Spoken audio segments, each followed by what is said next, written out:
राजा की पत्नी को रानी ना बनाया जाए, राजा के बेटे का राज्याभिषेक ना किया जाए, इसीलिए वोट मिला है कि एक गरीब किसान को आप राजा बना सके।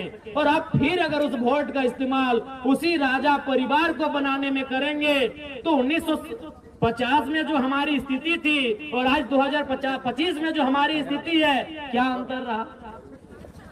ये वोट का अधिकार क्यों मिला? ये वोट का अधिकार इसीलिए मिला था कि राजा के घर में राजा नहीं होगा, राजा के घर में रानी नहीं होगी। एक साधारण सा पढ़ा लिखा नौजवान, चाहे वो किसान का बेटा रहे, वह दलित का बेटा रहे, वह आदिवासी का बेटा रहे, वह किसी मजदूर का बेटा क्यों ना रहे, अगर उसमें टैलेंट होगा वो हकदार होगा, वो जनता के बीच से चुन के जाएगा। इसलिए वोट की व्यवस्था आई।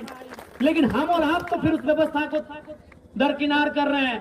तो अगर आज 2025 में अगर हम लोग फिर उस व्यवस्था को दरकिनार करते हुए राजा के घर में राजा के बेटों को विधायक सांसद चुनेंगे तो याद रखिएगा 2050 आते आते फिर से आपको आभास होगा कि हम नाम के लोकतंत्र में असल में राजतंत्र का हिस्सा बन के रह गए हैं।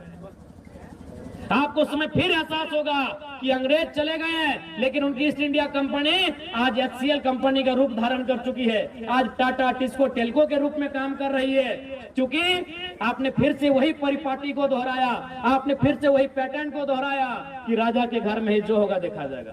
तो फिर जनता का सुनेगा कौन? जनता की पूछेगा कौन?